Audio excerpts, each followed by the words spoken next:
Oh my fucking god. That work? Something happened. Something bad happened, but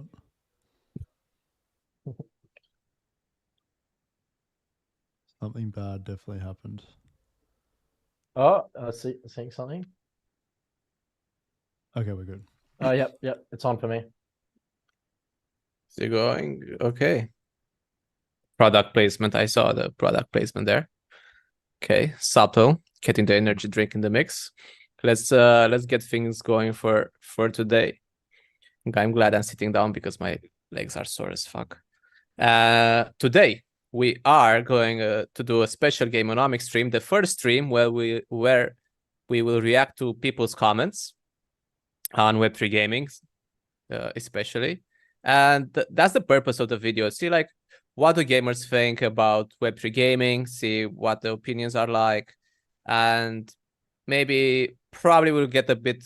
We're gonna focus on the more controversial stuff to see kind of like objections have to it, and then we're gonna discuss, like, we're gonna react to them. Like, for me, it's gonna be the first time. I think for most of us, we either forgot about them or it's gonna be the first time reacting to them, and we will see, like, okay, how much is this? How much are these opinions legit versus are they just like random dick riding? Let's see.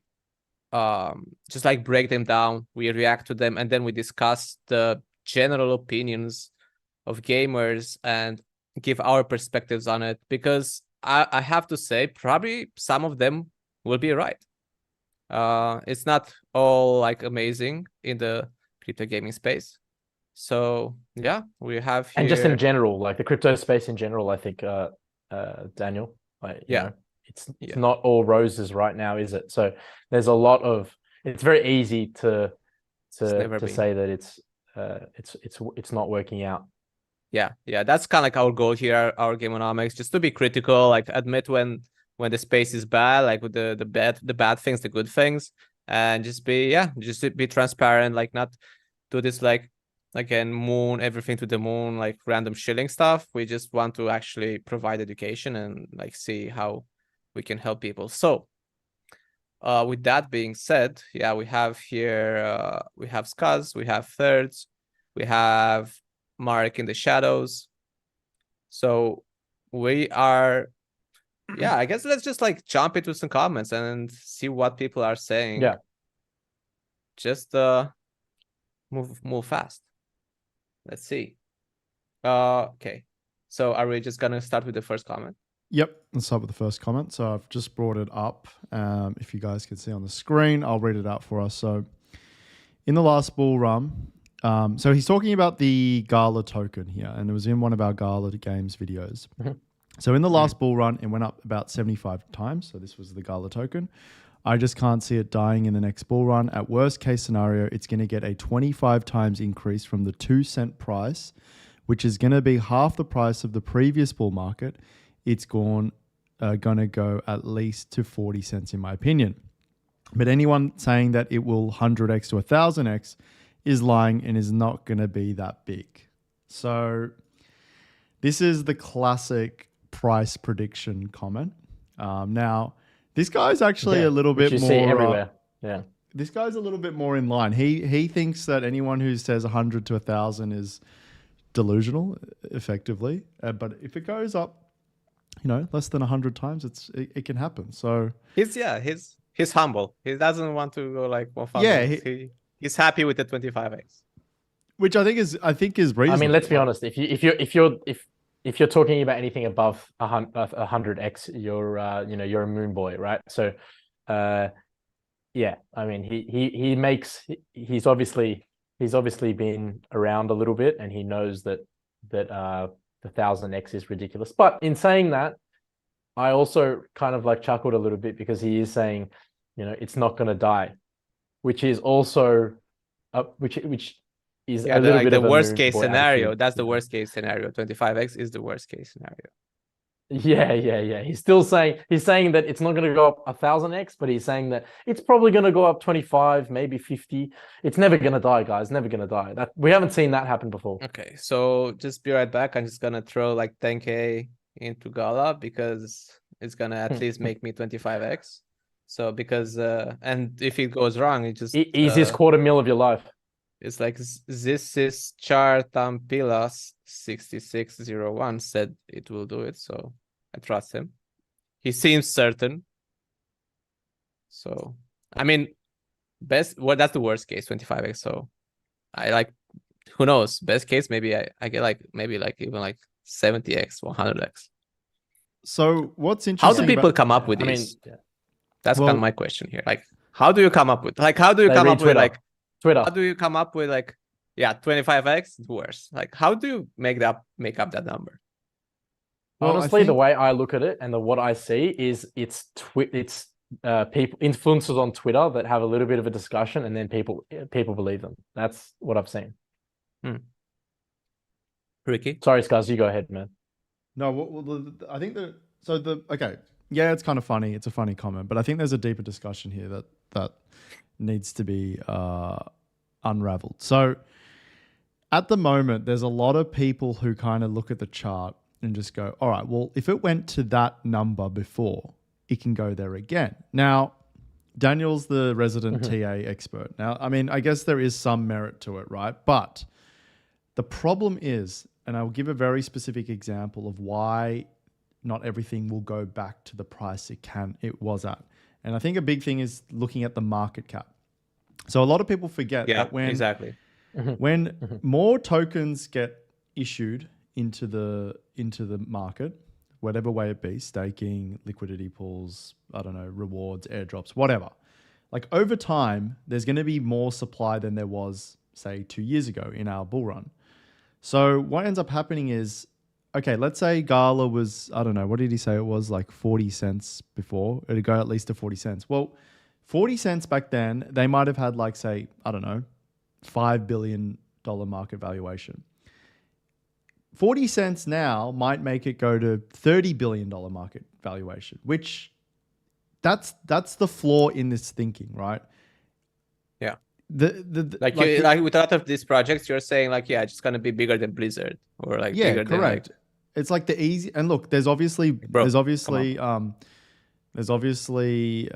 some, you know, you could call out some issues with just looking at market cap, obviously, but from a very simplistic point of view at evaluation, like looking at a project and thinking that it's going to go to 40 cents. But if that 40 cents makes the project valuation like 100 billion, like that's getting unreasonable. So that's kind of what my issue with this comment is look, and for what it's worth, I respect that he's actually being somewhat reasonable. Like he's like 100x, 1000x is too much. Anything less.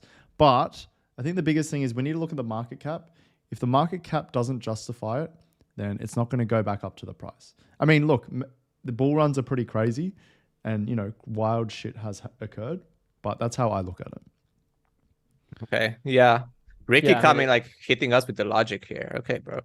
But yeah, I think that's a very, very good point. Yeah. I mean, that's a big thing people are not seeing, right? Like the correlation between like price and market cap. It's not like you have just way more tokens out there right now.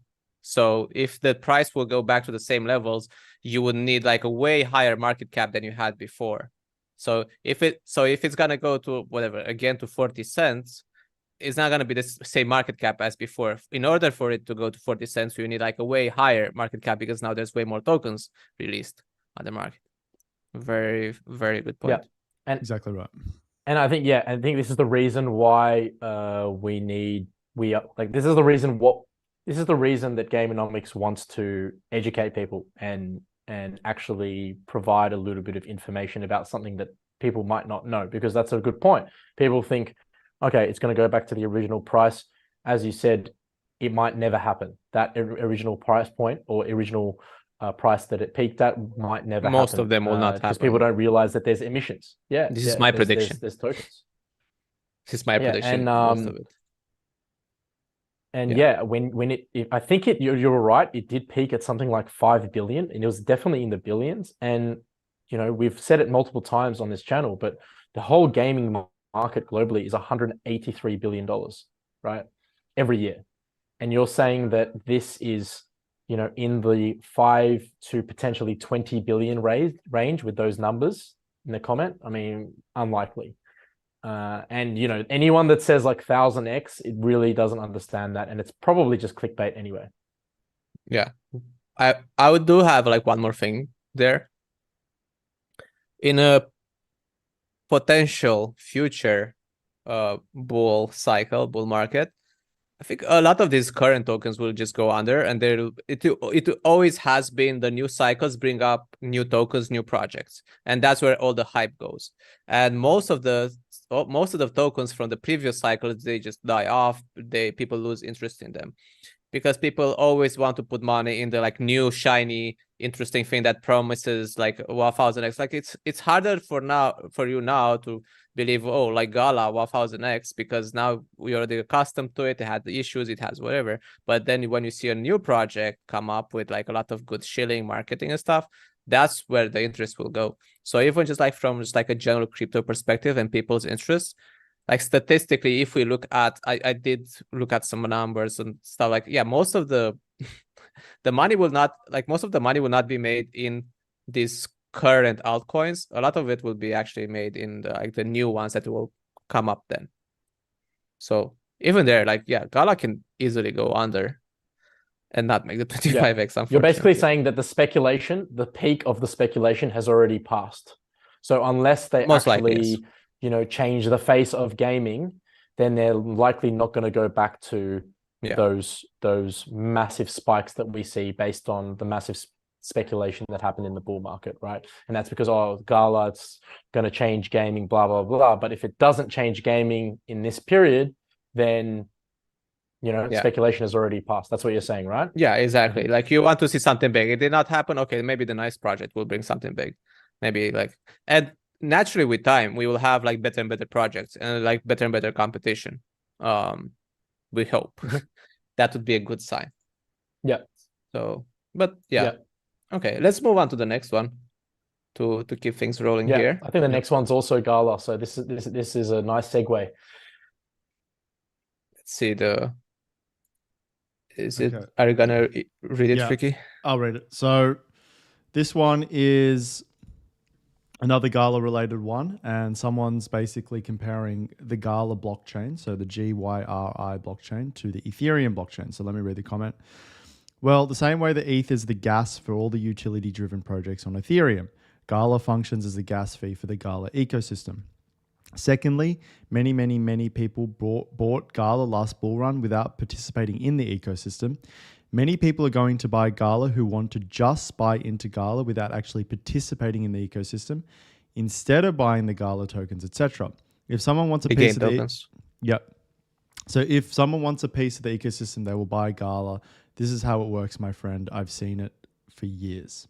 So let's break this one down. So I guess the first thing is, let's provide a little bit of context. So for those of you who don't know, Gala Games is actually constructing their own blockchain. It's called the GYRI blockchain. And like any blockchain, it will have a native token that will enable you to transact and basically just do any sort of activity on the chain.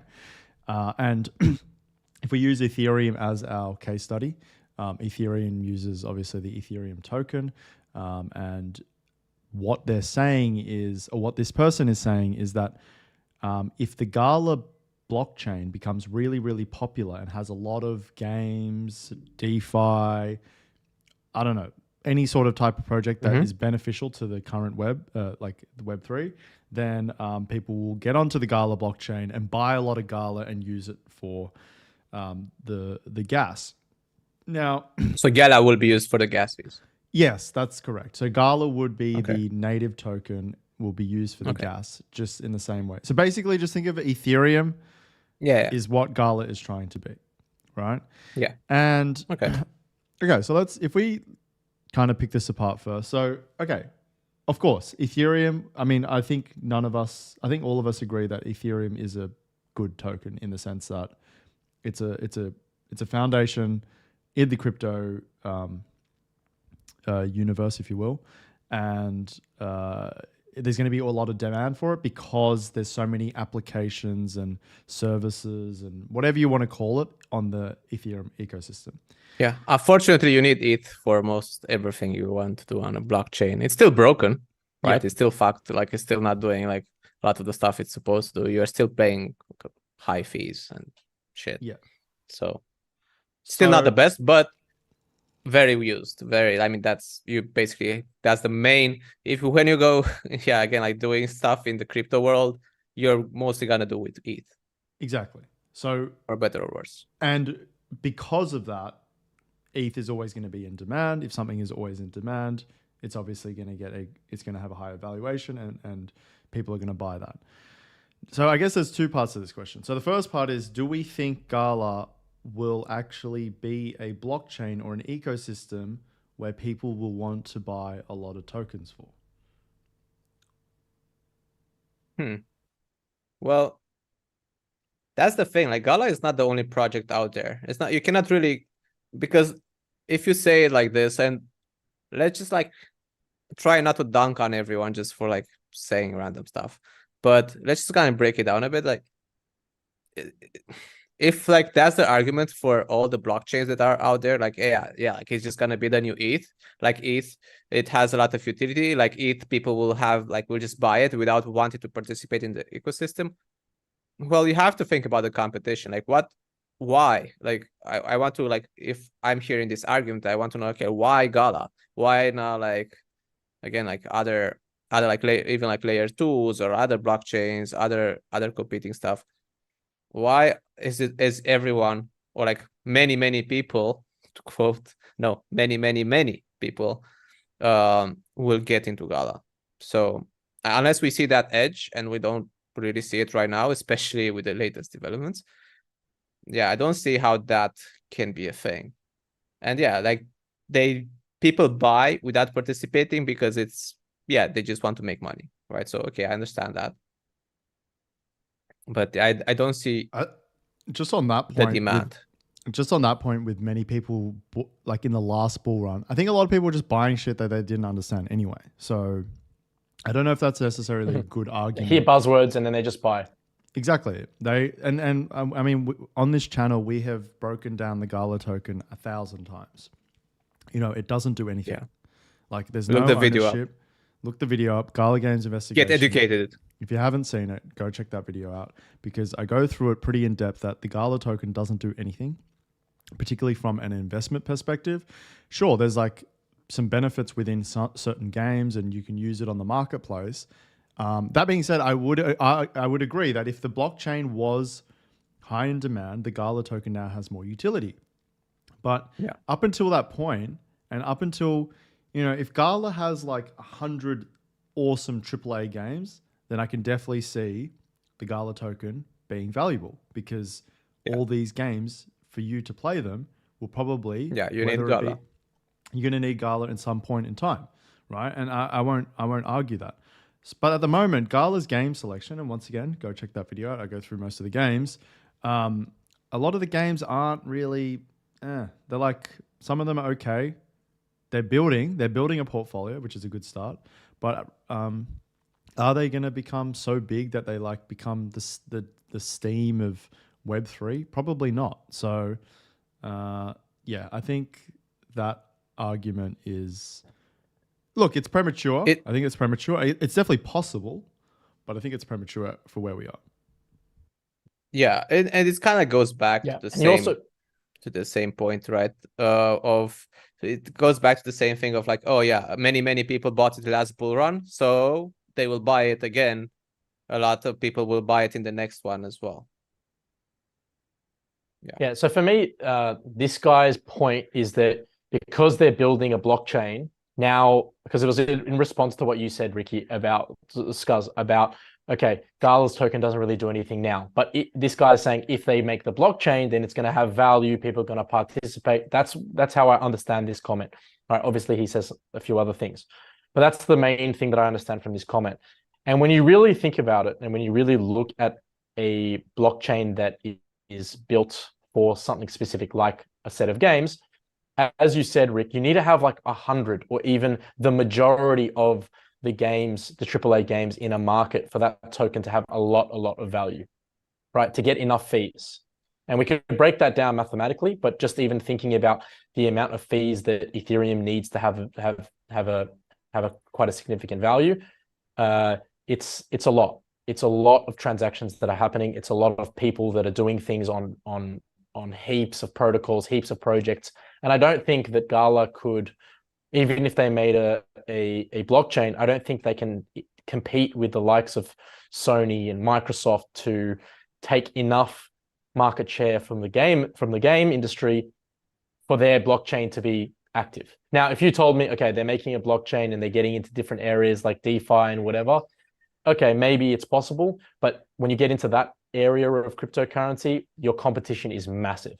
So for me, even though the comment has a few good points, I think even if they make a blockchain or even if they don't make a blockchain, I don't see the token being, I don't see much value in the token in the long term. I really don't. And if you add in the recent news as well about the Gala founders fighting with each other and all sorts of beef that's been happening with influence as well recently, Gala's really in the shit, let's be honest. Yeah, I mean, what we're seeing so far is mostly like a lot of like wishful thinking of like people just like wanting it to go in certain ways, but like we don't really see like actual reasons why behind this like points or like hypotheses. So okay, let's move on. Let's move on. I'm sick of Gala. One. Fuck Gala. Well, let's see if the next one will still be Gala. No, the next one isn't. Thank God. No more Gala. Okay, so the next one is, what is this? NFT ownership. Yeah. Let me just find it. From XR Gaming. Yeah, okay, I've got it. All right, cool. So let's say their name as well. Okay. Come on. Be professional. All right, well, okay, this next one is from XArch Gaming. And this person says, I actually think an interesting use case for NFTs would be the ownership over digital games, solving an issue wherein we no longer feel or in some case actually own the game we buy. I feel like that kind of tech could be useful here or there.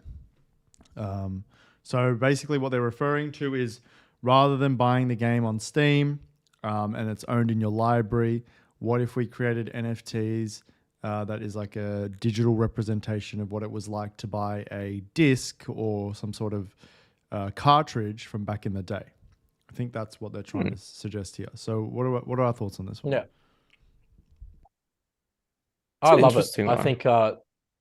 I think this is a really good way of looking at it. Often we on this channel we talk about NFTs as in the form of skins, but I think even with access to games, you can get special editions, you can get collectibles like back in the day where you have special edition game cases and releases, and you collect games. So that's a form of collection as well. Your friends come over and you have a look at the games.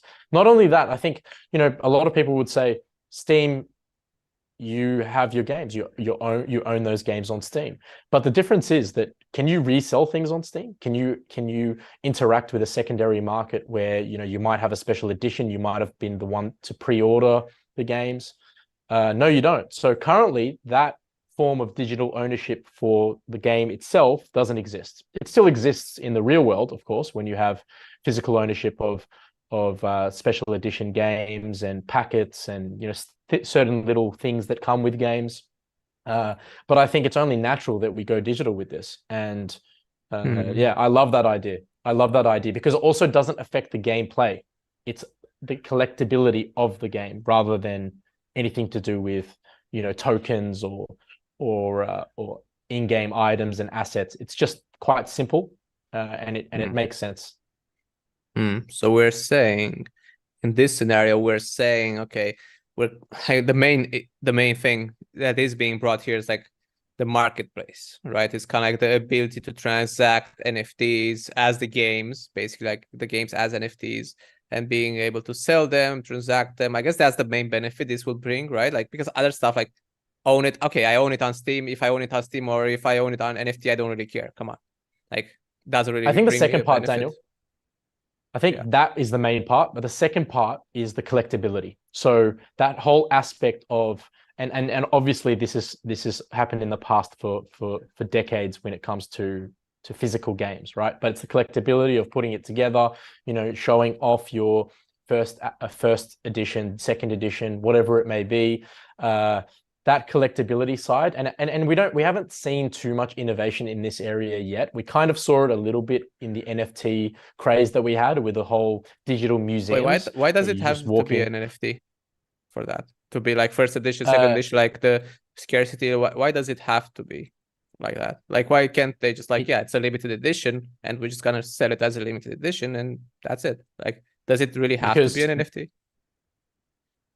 No, it doesn't. But I think it being an NFT makes it so that you can transact in a secondary market. It's an open secondary market. So yeah, sort again, of like yeah. It's connected to each other. Yeah. So what you said is correct. So it goes, so it goes back to like the main benefit of being able to transact it. Which then, if that's the case, and like I agree, probably that's the main benefit.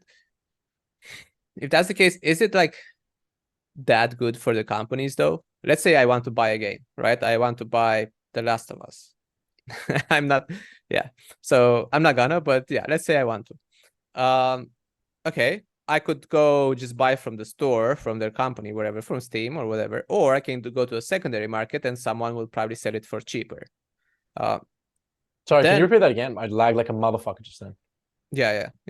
So again, like I'm thinking, okay, let's say I want to buy The Last of Us, the game, and I could buy it from Steam, but now I have the option of buying from a secondary market, and probably I would just find it cheaper because people don't want to pay it anymore. They would just definitely sell it for cheaper.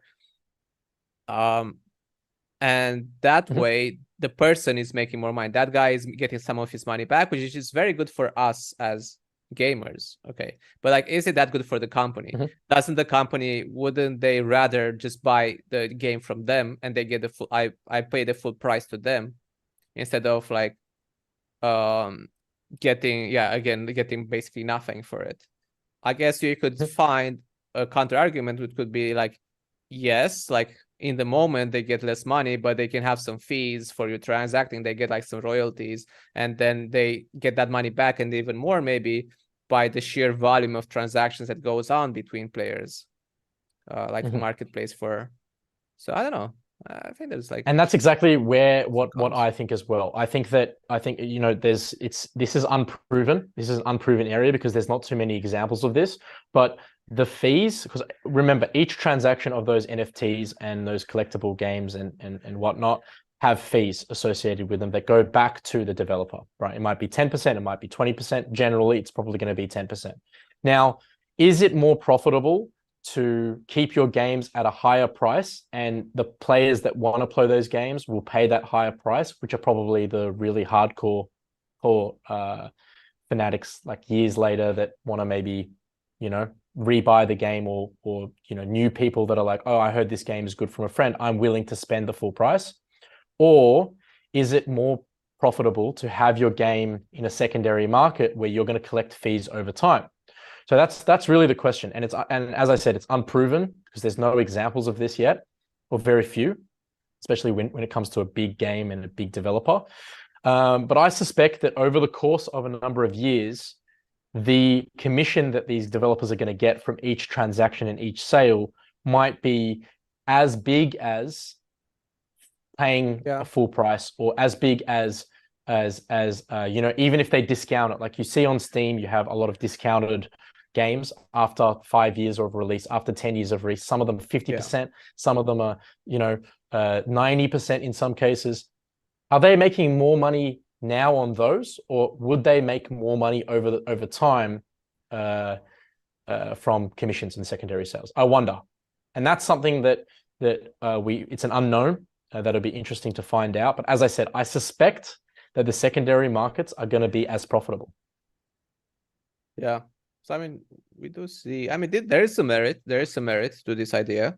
I think it could definitely could work. And yeah, it could be a thing with the secondary market. People will definitely be active with that. But okay, you need like a very good, simple implementation. So like the best thing is like if Steam would incorporate something like that, which maybe correct probably not happening. Right now, there's not there's no universal technology for that. There's no universal place where you can go on like Steam and then have a secondary market and trade games or buy a game and you know you have your game on there. It's Steam is really the king of the digital gaming space.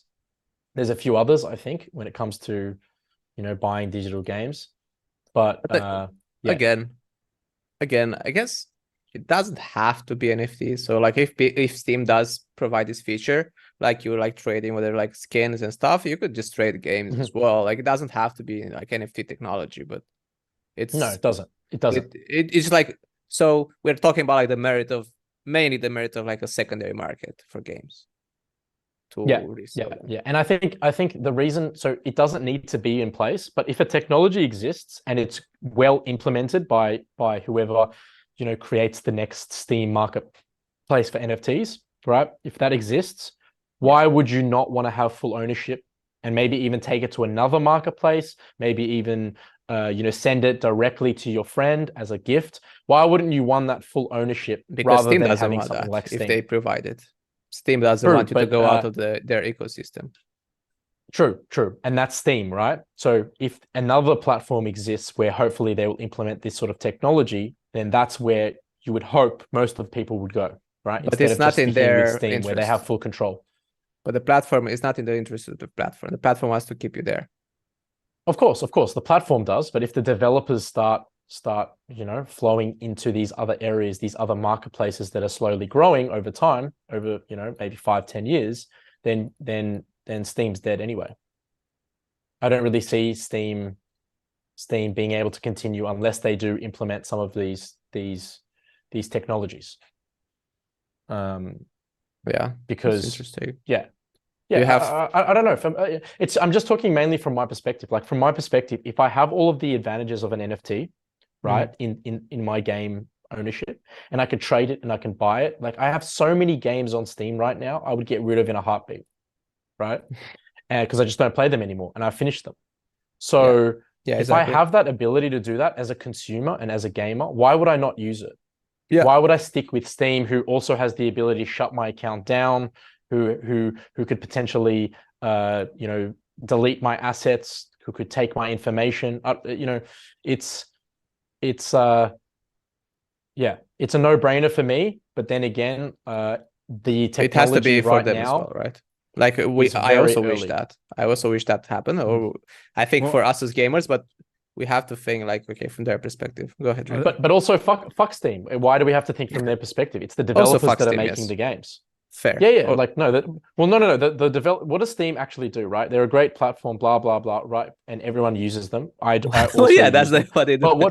But what do they actually do? So it's the developers that make the game. It's us who play the game and pay for it. They're an intermediary, and fair enough. Their platform is fantastic. They've grabbed a lot of market share over the years. But at the end of the day, this is something that can be replicated, and also it can be better with NFTs. That's how I look at it. I mean, to say Steam doesn't really do anything, I think is a little bit harsh because they have done a lot. It is harsh, but they've done a lot of value adding. I mean, you don't need to continually download the developer's launcher, like download launcher. So like, for example, if you're playing games, you don't always have to download a new launcher to download games. Like everything just gets downloaded through Steam. So there's a convenience value add. And I think even the social value add where you can have the friends list and you can automatically talk to friends and like, not that anyone uses the Steam chat and stuff like that, but it is there. Like you could use it.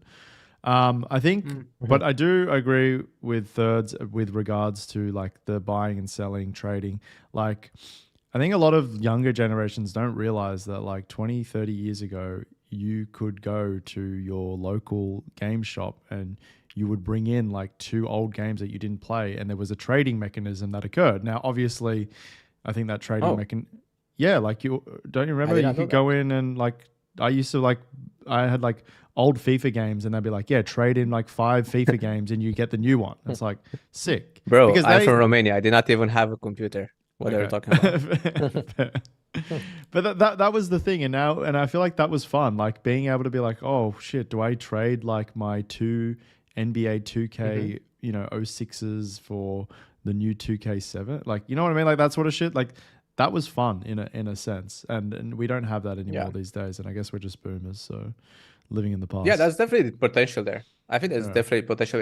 If someone can prove to them, to these platforms, whatever, like if they can prove to them like, hey, you're gonna actually make more money like that, even though you're not Yeah. getting directly paid, you're getting paid through like the transactions, and I can show you there's gonna be a ton of volume that will help you like make more money. Again, we kind of have a proof of that with Axie Infinity. Like most of their cash, and they made a ton of cash, okay, with all the hype as well. They Shitload. make Yeah. a ton of cash, not from like you buying Axies, these Pokemon things directly from them. They made their money by like people buying from each other, and The fees, the commissions. Yeah, from the marketplace. And that's exactly, and that's an example of obviously an extreme example, but it is an example, and it's a little bit of proof, and it's just as you said. They made like what did they Daniel, make like 400 million in like 1 month? That's kind of the highest revenue month or something. I think we're in billions of dollars of revenue. Just under 2 billion. No, in 1 month. Revenue. I mean, no, I mean in 1 month. Yeah, I think they had like a 300-400 million month. They could have, yeah, at some point. Yeah. And the response to that is that what are they making now? That was just a bull market craziness, blah blah blah blah, like almost Ponzi-like, where was it massive amounts of people working to make money and all that sort of stuff. I think that example is a little bit skewed. No, but it proves the concept. Yes, it did came from hype. It did come from hype, whatever. But like the concept of like marketplace fees, I think that you cannot really combat that. Yes, like the reasons why it was so high. Yes, like all of this like fake hype, Ponzi, whatever. But the concept of the market, I think like the concept of the secondary marketplace as opposed to you buying directly from the company, I think that has been proven to some extent there. Yeah, and I think that it will still take time to convince people, but yeah. Anyway, let's move on. Yep, let's move on. I like that comment. That was a good one. Okay, so an interesting one. All right, so the next comment is about blockchain games not on chain, I believe. So this comment is by Fatherhood Comics, and the comment is: Illuvium is not built on a blockchain like Star Atlas. It has NFTs, but does not run on something like Solana, like Star Atlas does. Star Atlas is true Web3. So this video came from, I believe, the one where RDZ was commented on the Star Atlas Basically CEOs. beefing. Okay, let's just call it how it is. All right, you want to call it beefing? Thirds is beefing with the Star Atlas CEO. And one of the big points in that video that the Star Atlas CEO mentioned was like he was basically hating on Illuvium, saying that they're not even a blockchain game now. And this guy's obviously just, he supports that idea. Regurgitating that. Yeah, regurgitating. So, but what is that like? What does that even mean? Like, why is that even important? Like, who cares? What? Like, I think. Like, what? I think this is a case of. I think it's a case of like Web3 people being too Web3 sometimes. It has to, everything has to be crypto. Everything has to be attached to fucking blockchain. Like, you can still use the technology and not have everything to do with it be blockchain. Yeah. And Illuvium is a great example of that. You can have a game that exists that is on the computer like a normal game, but it has certain elements of the game that are blockchain related because some of blockchain is actually useful. Right. And that's what they believe. And that's why you have certain elements like NFTs is a big one, obviously, for gaming. Sure. But yeah, as I said, this comment is just basically a regurgitation of what the Star Atlas CEO said without really thinking too much into why we need blockchain or why we think blockchain is actually good. I think it's just like a Web3 purist. It's like those guys that have Bitcoin and they just go.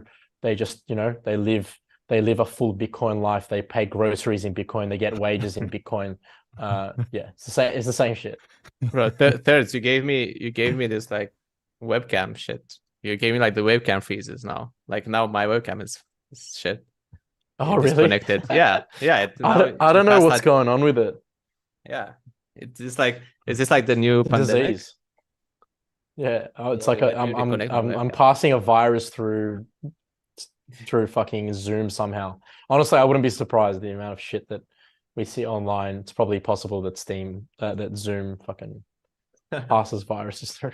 But yeah, Who it's kind of knows? like the thing, like with what they are saying here, while I try to fix my camera, like what they're saying here, like why is it like for taken for granted like that? Like being a true Web3 game is better. Like why is it better? Why do we operate from this like again from this like foundational point? Like, oh yeah, it's true Web3. Okay, so what? I mean, it's like, is it like a better game though? Like that's I what think so.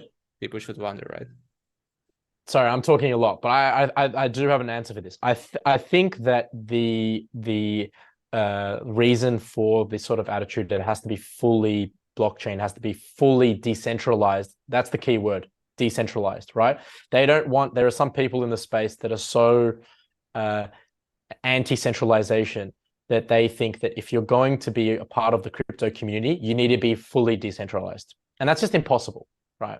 So they want the game to be on chain. They want, the development even to be decentralized, the assets to be decentralized. They want the team to be decentralized in some way. I don't think that's possible.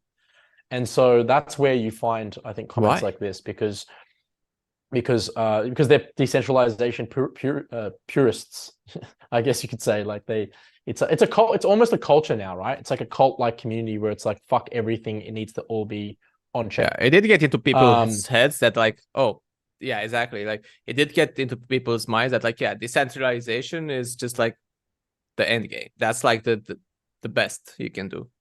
That is like, oh, definitely vastly better than decentralization. But well, actually, no. Actually, yeah. Actually, there are use cases where centralized governance is actually quite better and functions better. So it's definitely use case, definitely case by case.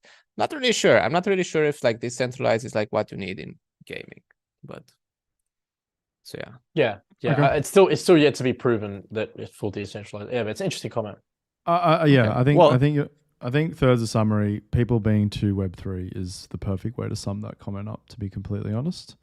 All right, let's move on to the next I was comment. expecting more hate. You guys were saying there's going to be some hate. Like, I mean, not yet. Just, yeah, I mean, let's go to the next one. So this is crypto people being crypto people. Yeah, crypto people being crypto people. This one is from our good friend of the channel. We had him on a few weeks ago, Jimborino. And Shout out to Jimborino. He made a comment on RDZ's botting video. And he says, the botting issue will never stop. It's always going to be the game of cat and mouse. Unfortunately, if you want a Web3 game to be successful, you have to set up your game where botting doesn't matter or botting helps the economy. So we've talked about botting. We've had a full-on live stream with regards to botting. And I think we have a pretty... the response that we have to this is we agree. Like, we should design the game so that if it was to get botted, it wouldn't ruin other people's experience. And I think RDZ has... Because it's inevitable, as Jim Bruno says. Yeah, it's inevitable. The botters, it doesn't matter how good your team is, defeating bots, like it's a battle. It's an endless battle where developers find a fix, botters find a unique way to get around it. Developers find a fix, a unique way to come around it. And it's just never going to end, particularly if there's a financial incentive involved. Yeah, correct. Yeah, and that's the main part of it, I think, as well. Financial incentive equals there's going to be more incentive to try to cheat. It's in any game. It exists in all games at the moment, even without a financial incentive in some cases. It's just a reality of our modern day that there's technology out there that can make you easily win games and ensure that you can, get a big advantage.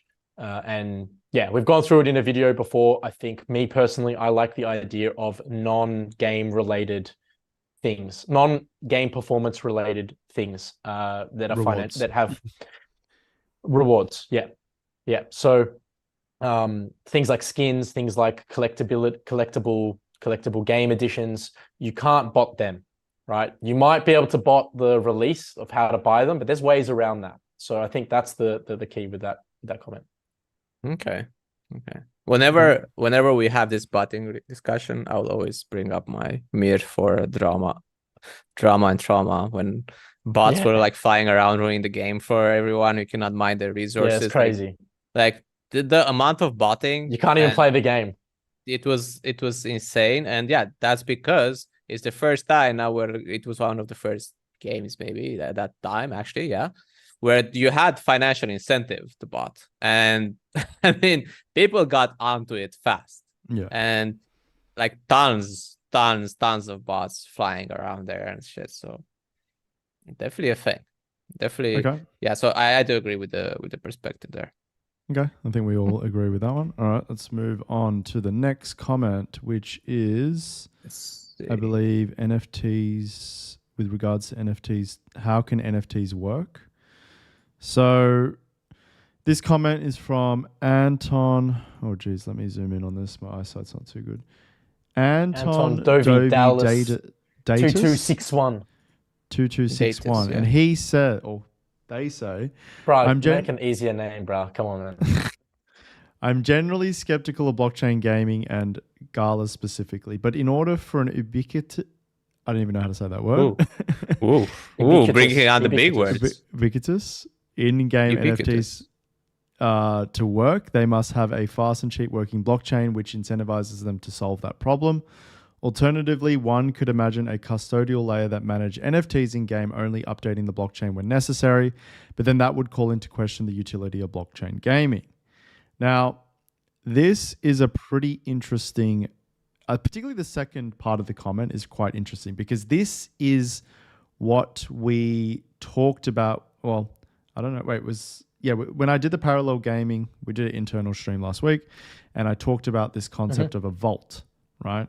And that's kind of what I think this person is referring to with regards to a custodian of some sort of NFT that hasn't been quite minted yet, or maybe it's within a different layer. Maybe it's in a sub layer that hasn't been minted onto the main net that they're using. And that's what they're referring to. And that would call into question the utility of blockchain gaming, which is an interesting point. So, Okay, wait. First of all, ubiquitous. okay. Adjective. Present, appearing, or found everywhere. Okay. His ubiquitous influence was felt by all the family. I had to Google this. All right, there we go. We're getting an English lesson as well, guys. So not only do you learn, I mean, there's such an easy, like, there's more easy words to use than that. It's such an unnecessarily like old school word. It's a Anyway, big brain. whatever, I'm It's a rambling. big brain comment.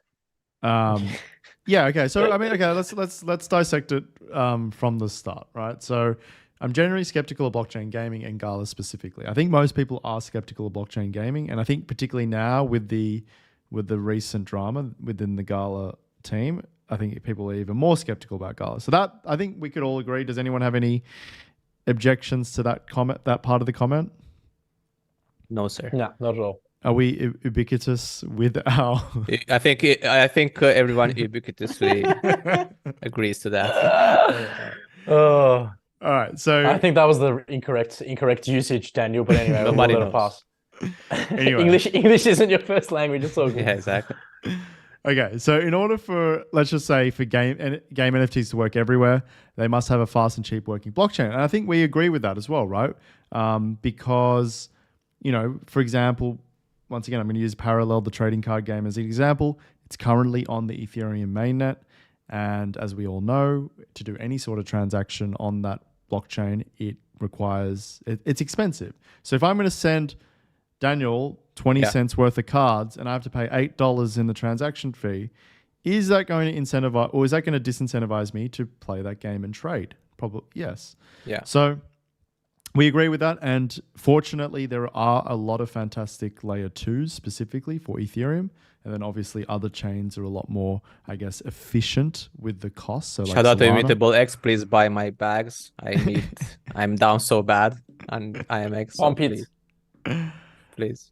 So yeah, What IMX. aren't you down bad on, Carl, mate? Pump it. So yeah, I mean, IMX is a good example of a layer 2 where, it's gasless, right? Amazing example. So great example. They've got a bunch of good games on there. And then I mean I'm gonna say Solana was pretty good. I mean they had their own issues, but you know from a cost perspective to transact on the Solana network, it was cheap. So yeah, I mean, and once again, I think we all agree with that. That's yeah, we're not denying that. And the suggestion that Anton has provided with having that custodial layer. So I think he's talking a bit more technically. So he's perhaps saying that we have so if you're on ETH, you have a layer 2 where you like hold maybe some of the digital assets on. And then when, I don't know, when it's an appropriate time, they come onto the mainnet. But you could just do what Parallel does where you don't even need that secondary layer. You just hold it as a non NFT and then mint it when the gas is low. Yeah. But even still, I think at the end of the day, I still agree with the first part. Like, I think you need to be on a blockchain where it's fast and cheap. And I honestly don't think there's any alternative to that. And fortunately, this day and age, there are so many blockchains that fit that criteria. Do they have the same security as ETH? Probably not.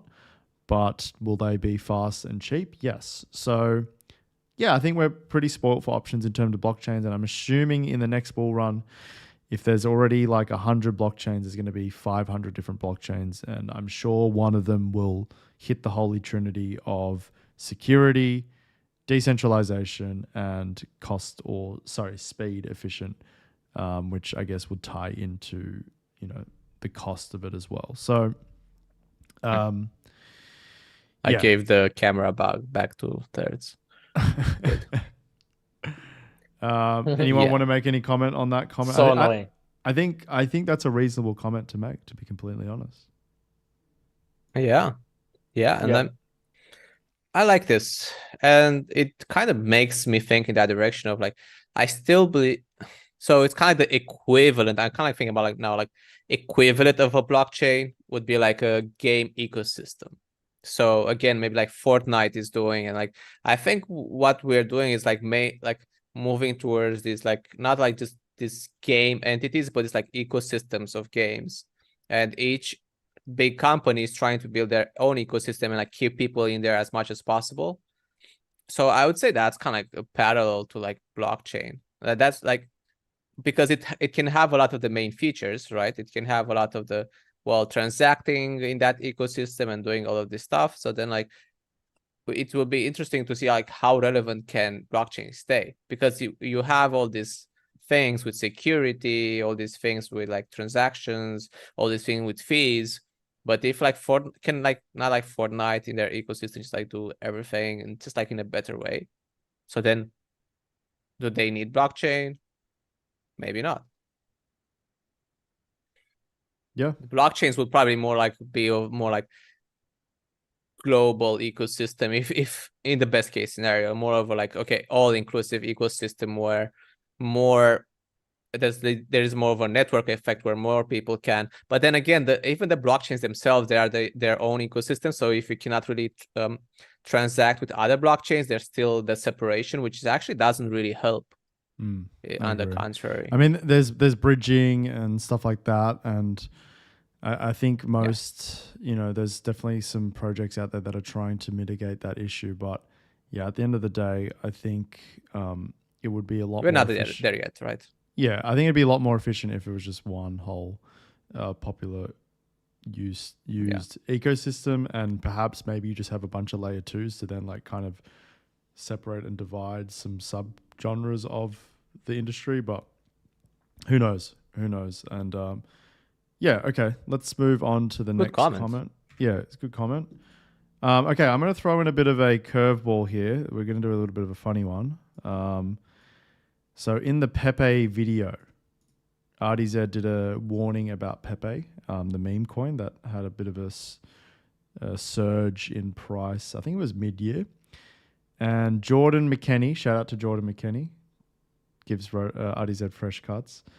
He says, I know you've got a bag. RDZ, did you have a Pepe meme coin bag at one point? Wait, I'm just getting my camera together. So I'm gonna dodge this question because I'm getting my camera together. No, I'm just kidding. I did not have a bag. No, no, I did not have a bag. I would never buy something like this other than if I was going to maybe do a quick flip, because honestly, you don't know what the fuck is going on in the background with some of these meme coins and just even some of these projects, man. Like you don't know where it's being distributed sometimes. You don't know if if large VCs or large holders are getting ready to dump. It's a really wild west sort of space when it comes to certain coins, and I think the micro cap and meme coins are definitely some of them. And you can tell that. I mean, I made that video, right, when Pepe was trading at about a $500 to $600 million market cap. And it went up all the way to, I think, 1.5 billion, maybe even reaching 2 billion at one point. And now it's just binned. It's back to 285. So you can see how these coins react in some cases. It's fucking still a lot of still money. a lot, yeah. It's still worth mil. It's crazy. It's still worth most. Power of the It's mill. still worth meme. more than game Fucking projects. Crazy, man. Yeah, and it's still got a, you know what? It's still got crazy trading volume as well. $50,000, sorry, $50 million a day in trading value. That's so it's still significant. So no one listened to my fucking warning. Obviously, well done, you idiots. But I'm sure a lot of people got stuck with bags. And probably a lot of just like normal people got stuck with bags that don't even know how to sell quickly and stuff. They just like bought it, and then now they just didn't look at it for a few months, and they check sporadically every few days or every few weeks, and they just binned.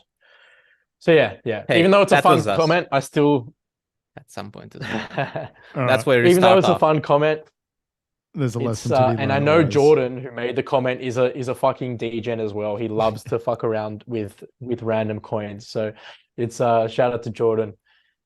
All right, that was a little play around comment. All right, let's if there's gonna be a meme coin, what the fuck?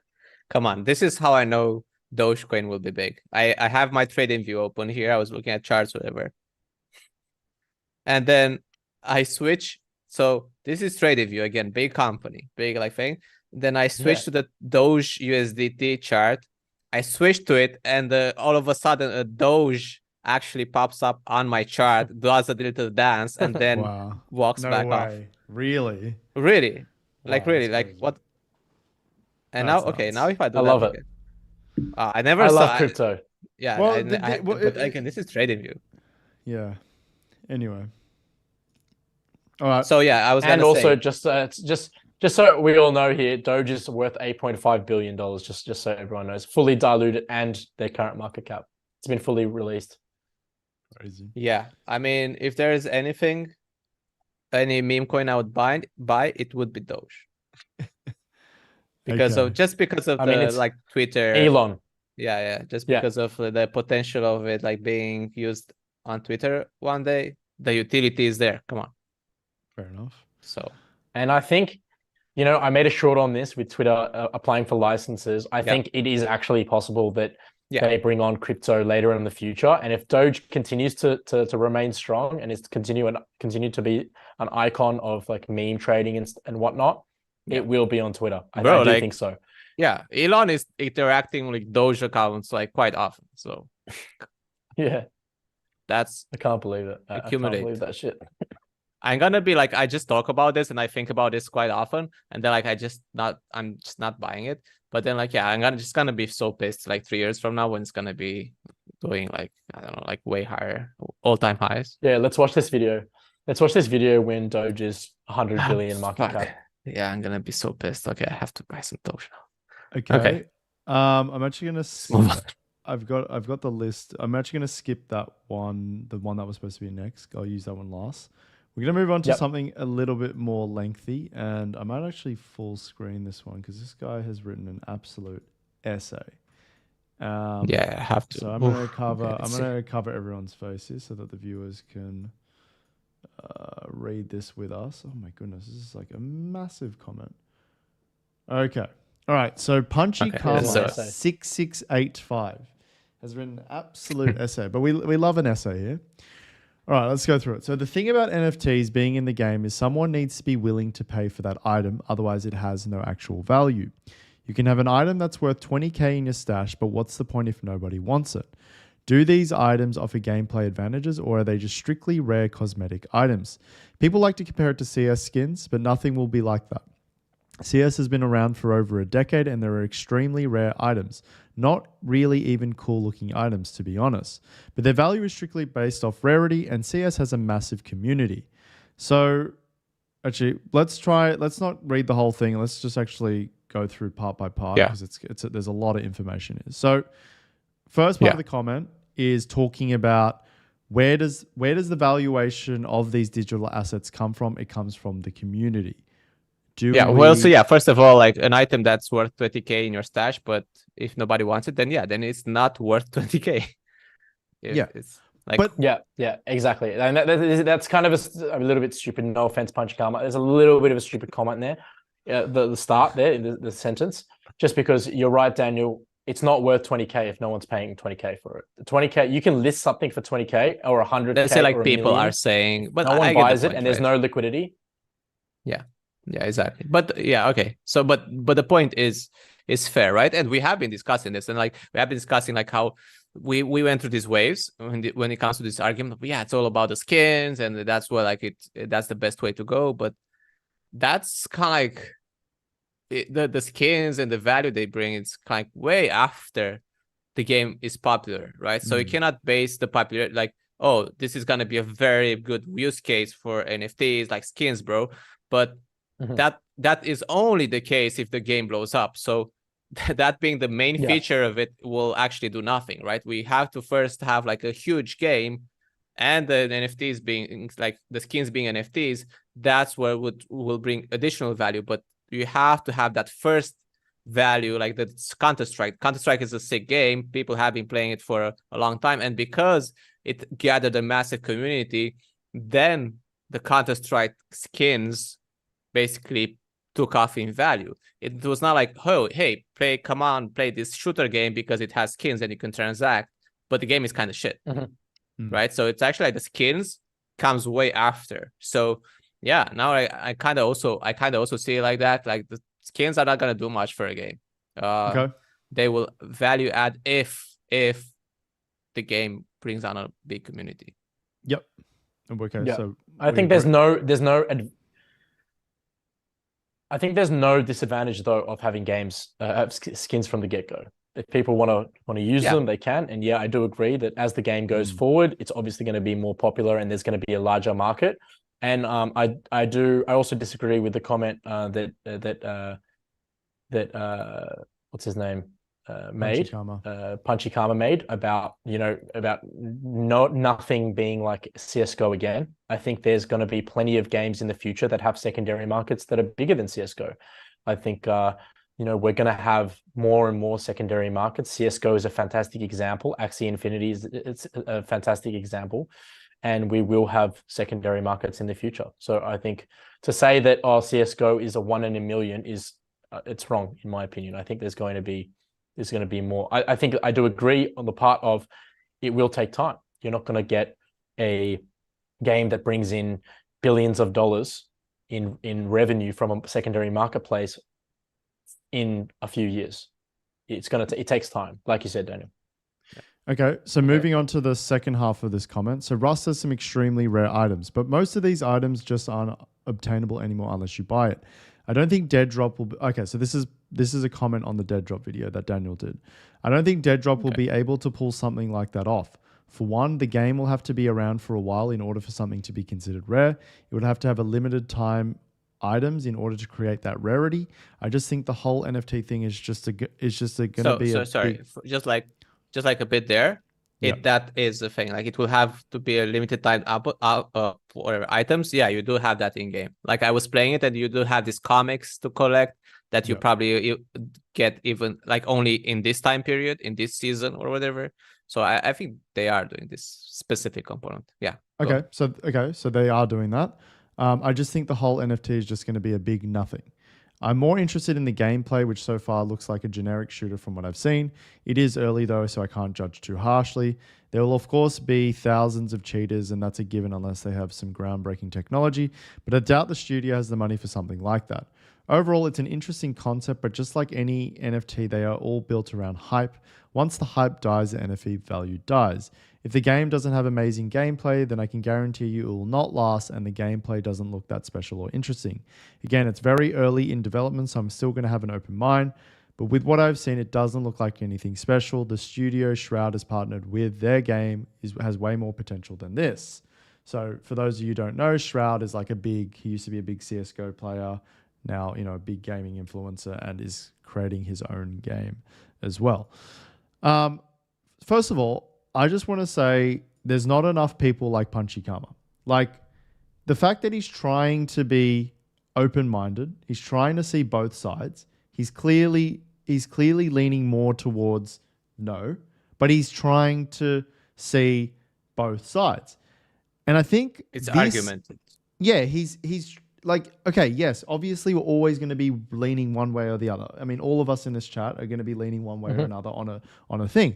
But I think the people who are smart will be able to look at both sides and kind of go, look, it's early in development. It doesn't look too great right now, but I can see potential, right? And that's the kind of mindset that you want to see.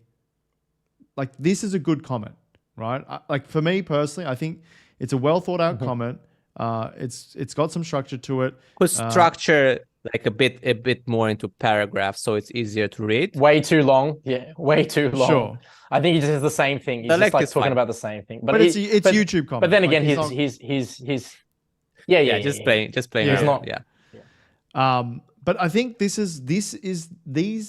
like, when people come into this space, crypto gaming. Well, this is the audience we kind of want to engage with, right? Correct. This is the audience we want to engage with. And honestly, if Punchy Karma messaged us and said, I want to come on and give you guys my opinion on Dedra, we probably would have him on, because this is the type of people we want to engage in arguments or discussions with, because they're not just like, they're not riding on the hype of some, I don't know, gaming influencer and just regurgitating their bullshit. Person's clearly gone, okay, look, it's in early development. The game doesn't look that great right now, and this is my opinion. But it's not like NFTs are shit, GG next. You know what I mean? So, I guess a nicer way of saying that. To be fair, I think I think we've discussed a lot of these concepts in the past, and I think most of this stuff we agree with. But I just wanted to use this comment as an example of how people should think about crypto gaming. Think about what is positive and what is negative, and then weigh it up and see if it is a good investment or not. That's how you should invest. You don't invest because someone says it's shit or someone says it's good. You should have your own opinion. And I think you should know like why something is good and why it's bad, not like exactly the previous bull market is not a reason. Yeah, exactly. That's a good and example. also little parts of it as well, like going along with what you said just then, Daniel, about previous bull market. It's also NFT hype. So there's a difference between having a profile picture and having what the gaming industry is trying to do, right? And I think that's very important to understand that and be able to analyze that. I'm not 100% sure if Punchy Karma understands that, even though he does talk about NFTs. But then again, I do agree that he's sort of being a little bit nicer than maybe other people that don't really believe in NFTs in games are. He's taking a little bit more of a, I wouldn't even say balanced approach. From my perspective, it's not really that balanced, because there are clearly a few areas which he hasn't. Actually, that's a bit of an assumption. But there's a few areas that I might disagree with. But anyone who's willing to sit here and write a paragraph on a crypto gaming video is clearly thought about it at some point. Like, I think that's a fair assumption to give to this person. But I mean, to be fair, all the points are pretty obvious, though. I think that would be my only criticism. It's like, obviously, if there's no demand for the NFTs, it's not going to work. Like, and obviously, you need a big community, and obviously, it's in early development, so you can't judge a game on its development. Like, these are all kind of obvious points. Well, he did make the point of like people like the skins is not that big, so that one was a good point. Okay. The skins is not like a big utility. It's not like Yeah. a game changing thing. Like Yeah. the skins as NFTs, I mean. And yeah. If okay, on the topic of that drop, because yeah, that was my project to cover, and I did more further, like more like research on it. The fact that yeah, it is nothing that crazy right now, admittedly so. I have like been hearing rumors and I saw statements from the doc himself with like they can. So when you start off in your hideout and then you just whatever like just get spawned in the game. But he was talking about stuff more like adding some additional elements around the game. So this would be the main game, but he said, yeah, like, hey, you have to go like from your hideout, you have to go to the tower. Maybe you'll have a cool ride to go with that. So maybe the game will expand into, again, more of a whole universe. And I think they do have the groundwork done for that. They have a unique, consistent theme of this retro future that can then add more side elements to it to again make it more like an experience, more like an ecosystem. And yes, the shooter part, the like the looting part is one of them. And I think maybe that's a direction that could bring more value to the game. Okay. On that point. All right. I was more prepared. I was more prepared for like bad comments because I even have this. I have even had this like special t-shirt on today with the girl, Yeah. and but yeah, I was Well, prepared. I've left the last two for a reason. So we're Best going for to do last. this. All right. So the second last comment that we're going to have a look at is web. So this is from Gareth Martin 6522. Sigh, none of this stuff is real. Nobody has yet managed to explain anything the supposed Web3 adds to gaming at all. The very idea that it would lead to decentralized gaming is a contradiction in terms.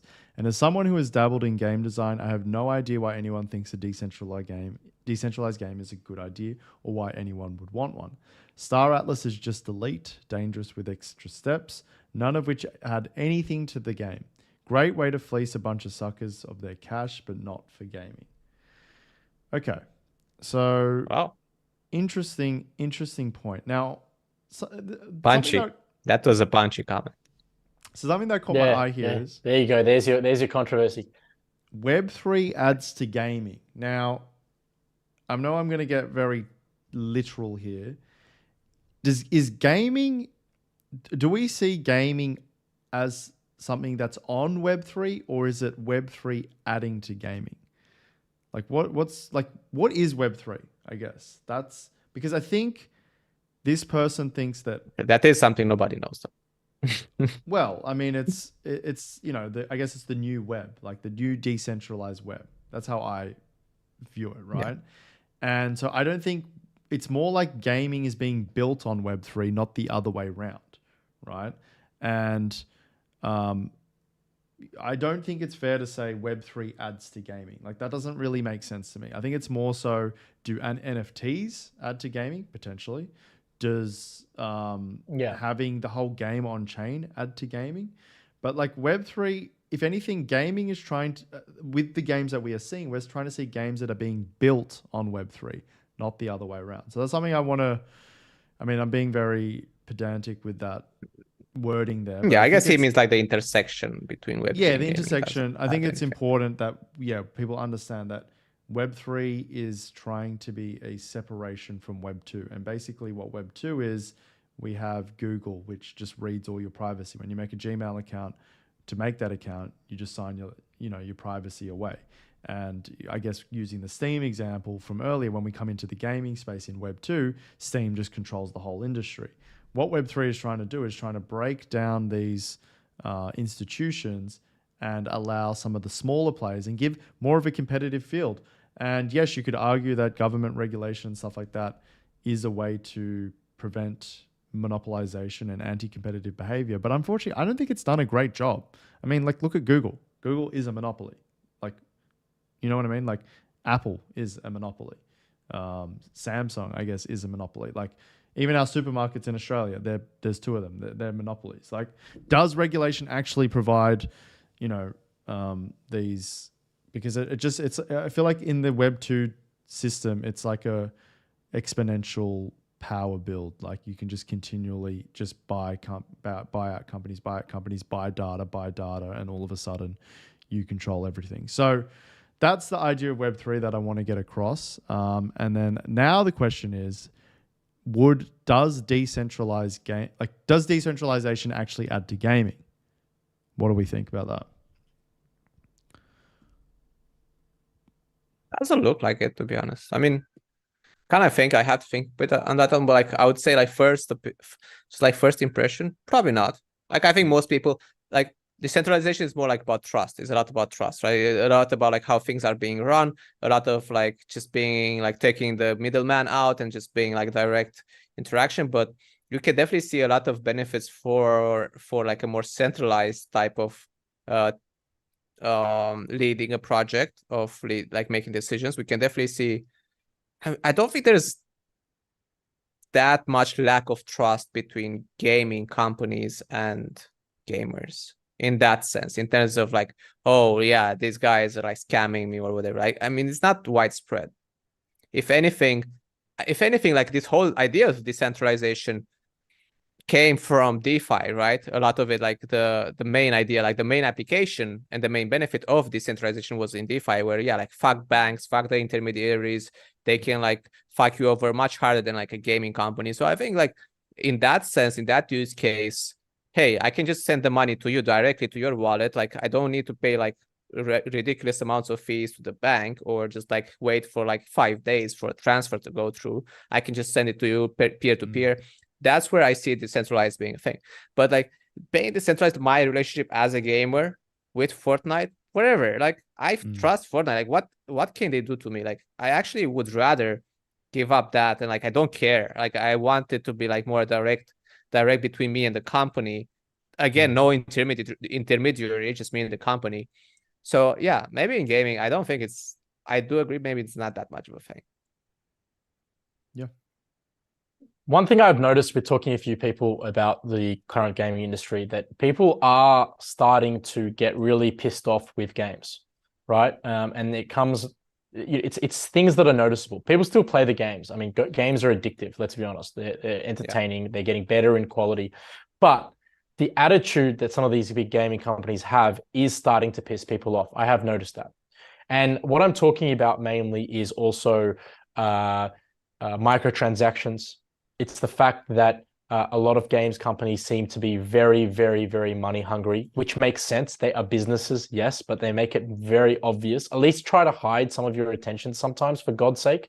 That you have so much value trying to be extracted from consumers with battle passes and DLCs and memberships, and on top of $150 games. Like, it seems to be getting more and more out of control. So when people say, okay, well, what's the value of decentralization? I think it provides a little bit of an alternative for people, right? It's the same way that people have started to realize that currency is becoming a joke and governments are doing whatever they want, trying to extract as much value as possible. Yeah. They tax people as much money as possible. And on top of it, they print a fuckload of money. So then now the hard work that we do to make money is devalued.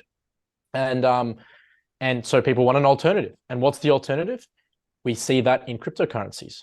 And that's where I think the value comes from. It is an alternative from a system that we have, or currently a culture that we have around certain things like finance and in this case, gaming, which we're discussing. And that's the importance of it. There always needs to be an alternative, because what's the definition of monopoly? There are no alternatives. Yeah. Yeah. So you're saying, you can use that by the way. You can use also my answer as a short idea. Okay. Later.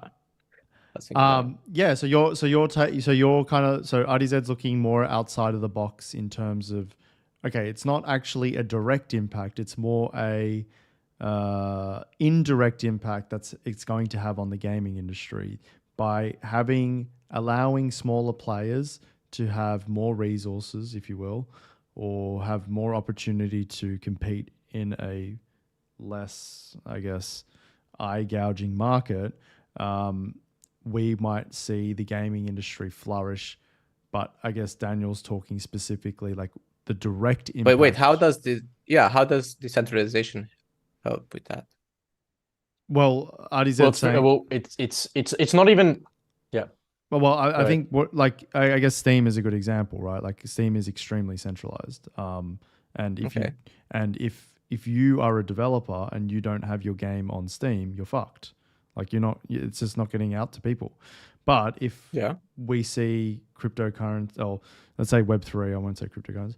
Let's say Web3 starts providing alternatives to Steam that are beneficial to the consumer, i.e., it gives you the ownership, allows you to trade, buy, and sell, then more people will start to move from Steam and come over to go on. Okay, but like that doesn't have to be decentralized. Like we're talking about like someone offering a better product, and we're talking about fair competition. We're talking about like alternatives, yes.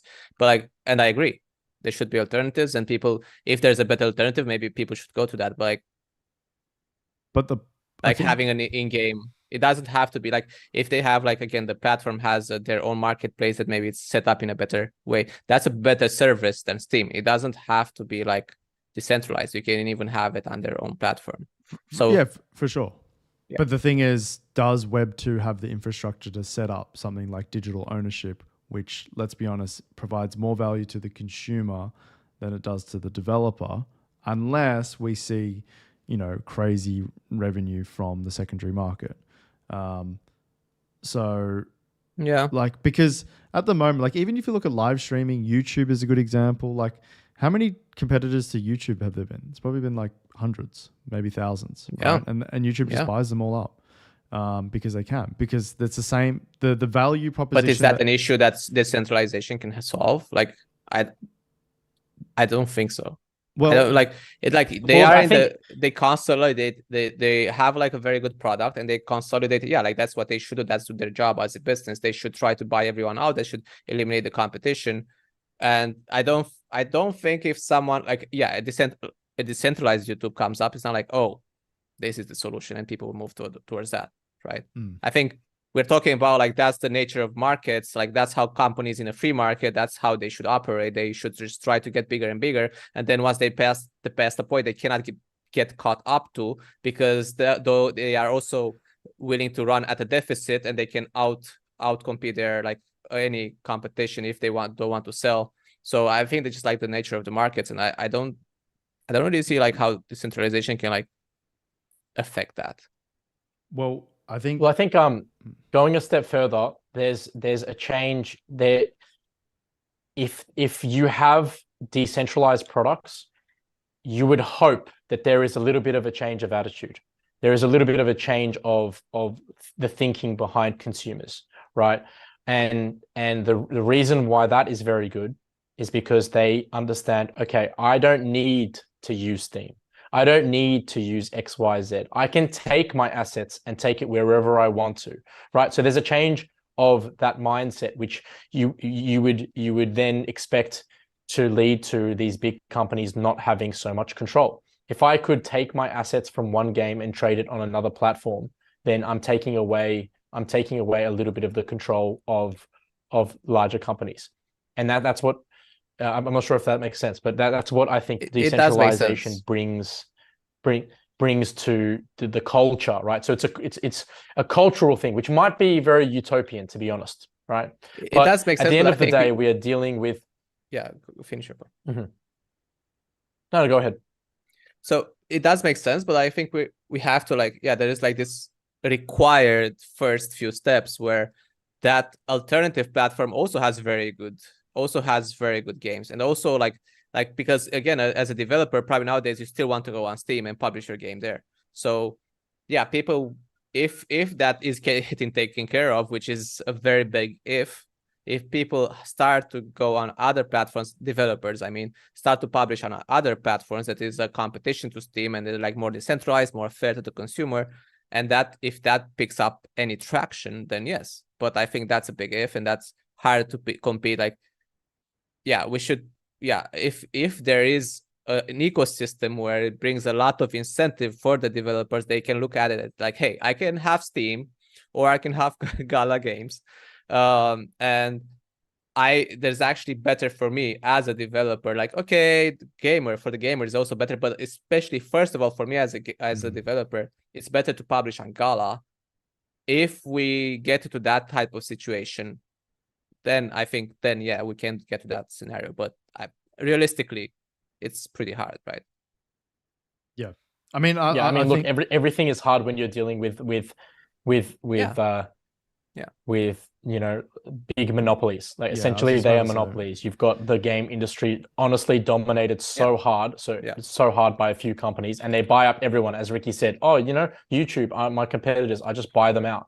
And that's yes, it's a nature of capitalism, but at some point people will understand that they actually have a lot of power to make decisions. And it might happen, it might not happen, the same way that we are hoping that crypto will work out, because it's a system that was designed by Satoshi to be against manipulation and against financial manipulation. And the ones that will see that will hopefully continue that, and we'll spread the word about that. But yeah. Okay. At the end of the day, it's a very uphill battle. I have the solution for Steam to get so I think like the only way Steam, like in this conversation, Steam gets dethroned as the monopoly, as whatever. It's not like, and I think this is where people go wrong with their with their assumptions. And I don't think it's gonna be an ideological battle. I don't think it's like, oh yeah, this is better for us as a consumer, and it's more fair, more ethical, because that's a lot of the narrative in crypto right now. I think it's through a platform coming up with a way better product than Steam. And that's going to be very hard, but that's the only way. Hey, me as a gamer, wait, this is way better than Steam. And that's not easy because they're Steam and they have all the resources in the world. But I think that's realistically, that's how you get people to switch from one product to another, from Steam to Gala in this example, by bringing way more value to the consumer, not direct value, not oh, this is just a bit better, it's more fair, whatever. I need to have a way better experience from some angle, but considerably better for me to switch from, because leaving an ecosystem is costly, right? Having all my games, I have all my games there on Steam. For me to leave Steam and start using this other ecosystem all the time, it's not going to be enough. Oh, this is decentralized, bro. No, I have to have way more incentive to do that. And I think that's how you do it. You just offer, and with YouTube as well, right? You just have to offer a way better product. And with YouTube, in this conversation, YouTube has a sick, good algorithm, right? It does an amazing job of keeping you on their platform. How are you yeah, that's why if you come up, I think that's where a lot of these companies go wrong. And it's very hard, right? What they're trying to do, they go around oh, ideologically, this is better than YouTube because this is how they don't fuck you over. But I still have a better experience on YouTube. YouTube is still keeping me there better with their algorithm and their product. So I think this is to wrap up on, that's my point. I think this is the only way one monopoly gets taken over, and it did happen in the past, but that's the only way someone comes up with a way better product. Yeah, I think we agree with that, and definitely for Web3 to dethrone some of these big Web2 companies. You're right. At the end of the day, the value's got to be there for the consumer, because it is difficult for, for me, it would need a lot for me to move from Steam or move from Discord or YouTube or whatever. Yeah. So it's definitely a very good point there. Okay, so final comment, and we'll wrap things up here because we've been going for quite a while now. Final one, no, crypto is the answer to nothing, by Brent Walker 999. Now, this is obviously, this question, we could answer this. Fair enough. We could go for ages. I think Daniel's the conclusion. Daniel's already touched on this. The decentralized side of things in the finance makes a lot of sense. I think crypto, there is a lot of contentious arguments for and against crypto in gaming. And it seems like, to be fair, the comments, like you said, the comments weren't too rude. I did pick ones that were we could actually discuss, something that just goes, NFTs are shit. we can't really discuss that. I mean, it's just like, what do you want me to say to that? But yeah, no, crypto is the answer to nothing. I think that I think that sums Vastly up, true. huh? Vastly true. So I mean, that kind of sums up the perception of the industry at the moment. It doesn't do anything, but I think it's a little bit naive to think that it doesn't do. It's just, Yeah. I think it's naive It's to too think much, that but crypto is like going to change the world, but it's also naive to think that it does nothing.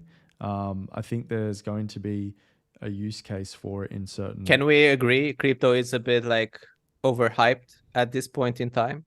Yeah, I mean, If we compare the hype it has around it and all the people shilling it and people like going crazy about it versus the actual value it brings to people's everyday lives, I guess, do we agree it is still overvalued and overhyped I think it depends on the in its industry. current form? I think if we were talking specifically about like in terms of inflation and stuff like that, I would say it's actually underrated. I think people underrate how good Bitcoin is specifically from a financial perspective. I mean, this is obviously going to open up a new can of worms, but I don't want to get into that conversation. But from my perspective, I think Bitcoin is vastly underrated.